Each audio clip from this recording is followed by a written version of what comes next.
What's up, guys? Mr. Dan here, back again. Just wanted to make a quick video where I talk about some Hammer films. So it's Hammer time once again, and I did get to go see some Hammer films in the theater yesterday. As you can see by the poster here, it was the Colonial Theater in Phoenixville, Pennsylvania, which is an historic figure that's been restored, and they actually were able to they have something called a medallion on the ceiling. I should have taken a picture of this. It's pretty beautiful. But they've had a tarp on it for years, and they finally had it restored, and they removed the tarp. So apparently the acoustics are even better than ever now. And the reason I have the Blob in the background is because this is where the Blob was filmed. That's where they have the Blob Fest every year. So I'm definitely going to have an eye on attending the Blob Fest at some point in the future. Now that I don't have a regular work schedule, I'm much more free to attend events like this, and I'll probably get better at shooting some video in the future instead of just throwing up some still pictures, you know. It is a bit of a drive to get there. It's about an hour, but I wish it, you know, then again, I can't complain. A lot of people don't have anything like that within driving distance. And yes, so anyway, the double feature was Curse of the Mummy's Tomb, preceded by The Gorgon, and that was the original double feature that was shown back in the day, which is kind of cool. I didn't know that when I bought this compilation, but both films are included on this compilation. Now, I did review them because I did a mini review of every film on this compilation. If you want to go back and find that video and for full reviews, I'm not going to go into a lot of details about the plots. I just want to talk about some of the similarities between these films. Not so much The Curse of the Mummy, between The Gorgon and two other films that I got recently. It's really interesting to watch Hammer films back to back because they utilize a lot of the same cast and the same sets, and you really start to gain an appreciation for some of the actors. You know, everybody, you know, The Gorgon has Christopher Lee and Peter Cushing, so that's always a plus. Barbara Shelley is always a plus. Okay, she looked quite beautiful. I mean, it was really something to see her. You know, she knows how to wear a dress. She knew how to wear a dress for sure. So that was a lot of fun to see on the big screen. And it did come with, you know, I got the poster, and it also had, back in the day, they had gimmicks a lot of times to bring people in. So they made these replicas of what they called the black stamps, which were given out to like the first 10,000 kids. So these are cool. And they are stamps. I won't, I'm not going to. I'm tempted to, but I'm not going to. I could peel those and stick those somewhere, but I'm probably not. I'm just going to keep them like this and probably make some kind of a poster with it, with, you know, everything in the same frame. And, you know, a lot of times back in the day, they did, I showed this when I did my haul video with Plague of Zombies. You know, they had gimmicks, vampire teeth, x-ray vision, and, you know, typically they had double features to bring the kids in. And both films were a little bit under 90 minutes. So, and there was a brief introduction by the program manager there, and he talked about some very interesting facts and goings-on about the making of both films. And then there's a 10-minute intermission with even a countdown. So.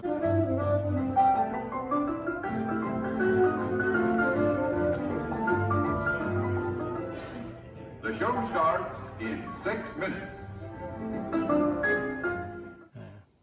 You can hustle over to the concessions and then hustle back and be right on time for the second feature. So, I mean, I was in and out of there in a little more than 3 hours. That's pretty amazing. So I'm not going to talk too much about The Curse of the Mummy's Tomb. It is a pretty good sequel. Now, you see the artwork here was lifted from the original posters. So if you're thinking that looks a little goofy, that's, you know, that's right from the original poster. They just took the heads. Ironically, they took the head of the Gorgon again and put it on the poster. Great, great. Who's ever in charge of this, the graphic design for the Colonial Theater, is just killing it, doing a great job. Let me just say two things. One is, listen, they had a guy named Dickie Owen playing the mummy. In the first film, of course, you had the great Christopher Lee, who did a heck of a job, even, you know, physical acting and just even acting with just his eyes, basically, because he's all bandaged up. On the big screen, I did notice that there were a few scenes where you could see the eyes, never quite like this, of the mummy, and the actor did as much as he could, I think. And that this was directed by Michael Carreras, The Mummy. I think maybe if Terrence Fisher had directed this, he would have gotten a little more of an emotional performance out of the Dickie Owen, the guy that played the Mummy. Just a theory. And then the other thing I noticed is when he like would barge in a room, you would hear this like heavy Darth Vader breathing, and I never noticed that watching it on TV. So that was cool. It was actually pretty menacing. It was cool to hear that in the theater. So the other films I want to talk about briefly, and again, I'm not really going to go into plot so much, is The Gorgon, Plague of Zombies, and The Reptile. All very similar, somewhat similar in plot, and even in the case of The Reptile and The Plague of Zombies, in the location. They're both supposed to be set in a Cornish village, but I believe they were both filmed on the same set at Bray Studios. Both films, actually, okay, all three films feature like a sort of a person of authority, like a doctor or a professor, coming to investigate some mysterious death in a small village where the local population isn't really interested in helping out. The Reptile and the Gorgon both involve a mysterious creature doing the killing. And a lot of times it's fun to watch a lot of Hammer films back to back, and to sort of watch them almost sequentially when they were made. You're going to see a lot of the same cast and a lot of the same sets. I believe they even have the same cemetery set. Now, Plague of Zombies is the more atmospheric film. It's the better film, I think, than the Reptile. It's very good. It's right up there with the Gorgon. I mean, it really is good. A little more atmosphere. That may have been because of the weather, actually, because there's a scene in the Reptile where they're digging up a body and it's raining buckets. And I don't know if that was planned, or if they had some rain machines going, they had them on full blast. And it looked like it was late afternoon, too, not even really night. Unless it was supposed to be like a day for night shot. It wasn't that convincing. But Plague of Zombies was the more atmospheric film. Now, let's see. The Gorgon was written by John Gilling, who directed The Reptile and The Plague of Zombies. He also directed Pirates of Blood River and a number of other films for Hammer. And he's actually a very solid director. Terrence Fisher will always be like my favorite Hammer director. I mean, he just adds a little bit extra. And I think Plague of Zombies is Gilling's best film. And it's almost got, you would almost think it was directed by Terrence Fisher. It's got that kind of atmosphere and that kind of a feel. But yeah, it's very good. So that was based on an original story by Peter Bryan. I might be interested in looking that up, because it is a different kind of a zombie take. Thematically, it would actually be a better double feature with The Devil Rides Out, because they're both about black magic. Obviously, the zombies take front and center. I always think that looks like Vincent Price from a distance, don't you? At any rate, yeah, the zombies are sort of front and center. It's called Plague of Zombies, and that's what they used to sell the movie. But there's sort of a magic spell that the villain, who is a practitioner of voodoo, can use on living people as well. That just sort of takes a back seat to the digging people up and turning them into zombies. And in fact, in the Reptile, both the Reptile and Plague of Zombies, you have someone who went overseas and brought something back with them, some kind of a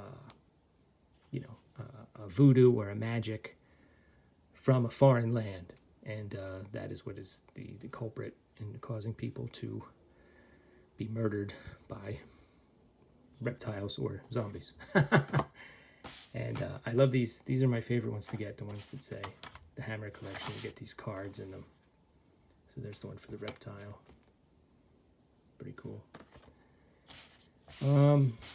What else was I going to point out? Oh, now both the Reptile and Plague of Zombies star a young lady named Jacqueline Pierce. She's quite attractive, although in both films, she's going through some rough times. So, they do a pretty good job of making someone who is kind of attractive look like she's going through hell, physically and mentally. Later in the Reptile, she does get decked out in a really beautiful dress. And I won't really talk about who the villain in The Reptile is if you haven't seen it, but it is kind of interesting.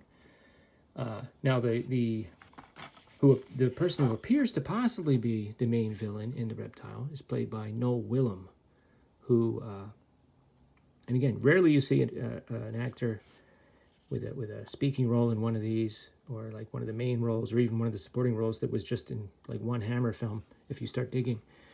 Noel Willem played the vampire in Hammer's Kiss of the Vampire, which is a non-Dracula movie.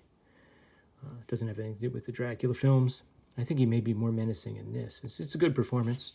And one of the other reasons I've been going back and rewatching some of my favorite Hammer films is that I'm kind of working on my top 10 list of Michael Ripper movies, or Michael Ripper roles, rather.